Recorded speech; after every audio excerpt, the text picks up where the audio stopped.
ವರಮಹಾಲಕ್ಷ್ಮಿ ಹಬ್ಬವನ್ನ ಎಲ್ರೂ ಮಾಡ್ತಾರೆ, ಆದ್ರೆ ವರಮಹಾಲಕ್ಷ್ಮಿ ವ್ರತವನ್ನ ಎಲ್ರೂ ಮಾಡೋದಿಲ್ಲ. ಹಾಗಾಗಿ ವ್ರತಕ್ಕೆ ಮತ್ತೆ ವರಮಹಾಲಕ್ಷ್ಮಿ ಪೂಜೆಗೆ ಏನ್ ವ್ಯತ್ಯಾಸ ಅಂತ ಮೊದಲಿಗೆ ತಿಳ್ಕೊಳ್ಳೋಣ. ವರಮಹಾಲಕ್ಷ್ಮಿ ಪೂಜೆಯನ್ನ ಅಂದರೆ ದೇವರಿಗೆ ಸೀರೆ ಉಡಿಸಿ ದೇವರ ಮುಂದೆ ನೈವೇದ್ಯ ಇಟ್ಟು ಧೂಪ ದೀಪ ಹಾಕಿ ಪೂಜೆ ಮಾಡೋದನ್ನ ವರಮಹಾಲಕ್ಷ್ಮಿ ಪೂಜೆ ಅಂತ ಕರೀತಾರೆ. ಆದ್ರೆ ವ್ರತಾಚರಣೆ ಮಾಡೋದಕ್ಕೆ ತುಂಬಾನೇ ನಿಯಮಗಳಿದೆ. ತಾಯಿಗೆ ಆಡಂಬರ ಮುಖ್ಯ ಅಲ್ಲ, ಆಡಂಬರಕ್ಕಿಂತ ನೀವು ಎಷ್ಟು ಭಕ್ತಿಯಿಂದ ಅಥವಾ ಎಷ್ಟು ಶ್ರದ್ಧೆಯಿಂದ ಮತ್ತೆ ಮಡಿ ಆಚಾರ ವಿಚಾರ ಇದೆಲ್ಲವೂ ತುಂಬಾ ಮುಖ್ಯವಾಗುತ್ತೆ. ವರಮಹಾಲಕ್ಷ್ಮಿ ಹಬ್ಬದಲ್ಲಿ ಆಕೆ ಎಷ್ಟು ಶುದ್ಧತೆಗೆ ಒಲಿತಾಳೆ ಅಂದ್ರೆ ಬೇರೆ ನಿಮ್ಮ ಯಾವ ಆಡಂಬರವೂ ಅದ್ರ ಮುಂದೆ ಬರೋದಿಲ್ಲ. ಹಾಗಾಗಿ ವರಮಹಾಲಕ್ಷ್ಮಿ ಹಬ್ಬಕ್ಕೆ ಯಾವ ರೀತಿ ವ್ರತವನ್ನ ಆಚರಿಸಿದ್ರೆ ಮಹಾಲಕ್ಷ್ಮಿ ತಾಯಿ ಪರಿಪೂರ್ಣ ಫಲವನ್ನ ನಿಮ್ಗೆ ಕೊಡ್ತಾಳೆ ಅಂತ ತಿಳ್ಕೊಳ್ಳೋಣ. ಮೊದಲನೆಯದಾಗಿ ವರಮಹಾಲಕ್ಷ್ಮಿ ಕಳಶಕ್ಕೆ ಶ್ರೇಷ್ಠತೆ ಜಾಸ್ತಿ. ವರಮಹಾಲಕ್ಷ್ಮಿ ಕಳಶವನ್ನ ಯಾವ ರೀತಿ ನಾವು ಪ್ರತಿಷ್ಠಾಪನೆ ಮಾಡ್ತೀವಿ ಅನ್ನೋದು ತುಂಬಾನೇ ಮುಖ್ಯವಾಗುತ್ತೆ. ವರಮಹಾಲಕ್ಷ್ಮಿ ಕಳಶದಲ್ಲಿ ಏನೆಲ್ಲ ಪದಾರ್ಥಗಳು ಹಾಕ್ಬೇಕು ಅನ್ನೋದು ಕೂಡ ತುಂಬಾನೇ ಮುಖ್ಯವಾಗುತ್ತೆ. ಮಹಾಲಕ್ಷ್ಮಿ ಯಾವಾಗ್ಲೂ ಅಷ್ಟೇ ತುಂಬಿದ ಕಳಶದಲ್ಲಿ ಕೂರಬೇಕು. ತುಂಬಿದ ಕಳಶದಲ್ಲಿ ಅರಿಶಿನ, ಕುಂಕುಮ, ಬಟ್ಟಲಡಿಕೆ, ಕಮಲದ ಬೀಜ, ಗೋಮತಿ ಚಕ್ರ, ಮತ್ತೆ 6 ಕವಡೆ, ಮತ್ತೆ 1 ಬೆಳ್ಳಿ ನಾಣ್ಯ ಅಥವಾ ನಿಮ್ಮ ಮನೆಯಲ್ಲಿ ಯಾವ ರೀತಿಯ ನಾಣ್ಯಗಳಿರುತ್ತೋ ಅದಿಷ್ಟು ಹಾಕಿ ಮೇಲ್ಗಡೆ 5 ಮಾವಿನ ಎಲೆ ಅಥವಾ 5 ವಿಳ್ಳೆದೆಲೆಯನ್ನ ಇಟ್ಟು ಪೂರ್ತಿ ಅರಿಶಿಣ ಬೆಳೆದಂತಹ ತೆಂಗಿನಕಾಯಿ ಮೇಲೆ ಕಳಶವನ್ನ ಕೂರಿಸ್ಬೇಕಾಗತ್ತೆ. ಆಗ ಮಹಾಲಕ್ಷ್ಮಿ ಅದರಲ್ಲಿ ಪರಿಪೂರ್ಣವಾಗಿ ಕೂತ್ಕೋತಾಳೆ ಅಂತ ನಮ್ಮ ಹಿಂದೂ ಧರ್ಮ ಹೇಳುತ್ತೆ.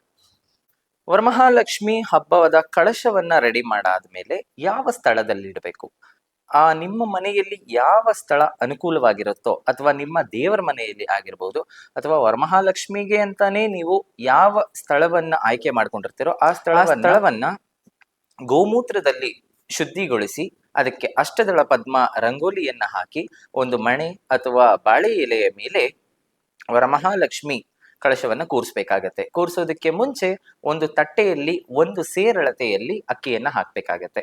ಅಕ್ಕಿಯನ್ನ ಹಾಕಿ ಅದರ ಮೇಲೆ ನೀವು ವರಮಹಾಲಕ್ಷ್ಮಿ ಕಳಶವನ್ನ ಕೂರಿಸ್ಬೇಕಾಗತ್ತೆ. ಇದಿಷ್ಟು ಮಾಡಿ ನಂತರ ನಿಮ್ಮ ಶಕ್ತಿಯಾನುಸಾರ ಅಲಂಕರಣ ಆಭರಣ ಏನೇನಿದೆ ನೀವು ವರಮಹಾಲಕ್ಷ್ಮಿಗೆ ಹಾಕ್ಬೋದು. ಸೀರೆ ಉಡಿಸಿರೋದಾಗ್ಬೋದು ಅಥವಾ ನಿಮ್ಮ ಹತ್ರ ಶಕ್ತಿ ಇಲ್ಲ ಅನ್ನೋದಾದ್ರೆ ಒಂದು ಬ್ಲೌಸ್ ಪೀಸ್ ಹಾಕ್ಬೋದು ಕಳಶಕ್ಕೆ. ಆ ಶಕ್ತಿ ಅನುಸಾರ ನೀವು ಪೂಜೆಯನ್ನ ಮಾಡ್ಕೋಬೋದಾಗತ್ತೆ. ಮತ್ತೆ ಯಾವ ಸಮಯದಲ್ಲಿ ಈ ಪೂಜೆಯನ್ನ ಮಾಡಬೇಕು, ವರಮಹಾಲಕ್ಷ್ಮಿ ಪೂಜೆಯನ್ನ ಆದಷ್ಟು ಬ್ರಾಹ್ಮಿ ಮುಹೂರ್ತದಲ್ಲಿ ಮಾಡ್ಕೊಳ್ಳೋದು ತುಂಬಾನೇ ಶ್ರೇಷ್ಠ ಆಗಿರುತ್ತೆ. ಬ್ರಾಹ್ಮಿ ಮುಹೂರ್ತದಲ್ಲಿ ನಮಗೆ ಪೂಜೆ ಮಾಡೋದಿಕ್ಕೆ ಆಗೋದಿಲ್ಲ ಅನ್ನೋ ಕಾರಣದಲ್ಲಿ ಬ್ರಾಹ್ಮಿ ಮುಹೂರ್ತದಲ್ಲಿ ತಾಯಿಗೆ 1 ಹಣ್ಣು ಮತ್ತು 1 ಲೋಟ ಹಾಲು ನೈವೇದ್ಯ ಇಟ್ಟು ದೀಪವನ್ನ ಹಚ್ಕೋಬಹುದಾಗತ್ತೆ. ತದನಂತರ ಸಂಜೆ ನೀವು ಗೋಧೂಳಿ ಸಮಯದಲ್ಲಿ ವರಮಹಾಲಕ್ಷ್ಮಿ ವ್ರತವನ್ನ ನೀವು ಮಾಡಬಹುದು. ಹಾಗೆ ವರಮಹಾಲಕ್ಷ್ಮಿ ವ್ರತ ಮಾಡೋದಕ್ಕಿಂತ ಮುಂಚೆ ಮನೆಯಲ್ಲಿ ಸಂಕಲ್ಪ ಮಾಡ್ಕೋಬೇಕಾಗತ್ತೆ. ಏನಪ್ಪಾ ಅಂತಂದ್ರೆ, ಮಹಾಲಕ್ಷ್ಮಿ ನೀನು ನಮ್ಮ ಮನೆಗೆ ಬಂದಿದ್ಯಾ, ನೀನು ಚಂಚಲೆ, ನೀನು ಯಾವುದೇ ರೀತಿ ನಮ್ಮ ಮನೆಗೆ ಬಂದಿರೋ ರೀತಿನೇ ನೀನು ಸ್ಥಿರವಾಗಿ ನೆಲೆಸ್ಬೇಕು, ಯಾವುದೇ ಕಾರಣಕ್ಕೂ ನಮ್ಮ ಮೇಲೆ ದಯೆ ತೋರದೆ ಇರ್ಬೇಡಮ್ಮ ಅಂತ ಕೇಳ್ಕೊಂಡು ನೀವು ನಿಮ್ಮ ಇಷ್ಟಾರ್ಥ ಏನೇನಿರುತ್ತೋ ಅದನ್ನೆಲ್ಲ ನೀವು ಬೇಡ್ಕೊಂಡು ತಾಯಿ ಮಹಾಲಕ್ಷ್ಮಿಯನ್ನ ಪೂಜೆ ಮಾಡ್ಬೇಕಾಗತ್ತೆ. ಪೂಜೆ ಮಾಡೋ ಸಮಯದಲ್ಲಿ ಕೆಲವರಿಗೆ ಎಲ್ಲಾ ರೀತಿ ಮಂತ್ರಗಳನ್ನ ಓದೋದಿಕ್ಕೆ ಆಗೋದಿಲ್ಲ. ಆಗ ನೀವು ಮಹಾಲಕ್ಷ್ಮಿ ಅಷ್ಟೋತ್ತರವನ್ನ ಹೇಳ್ತಾ ಕುಂಕುಮಾರ್ಚನೆ ಹೇಳ್ಕೊಂಡು ನೀವು ಧೂಪ ದೀಪ ನೈವೇದ್ಯವನ್ನ ಮಾಡ್ಕೋಬಹುದು.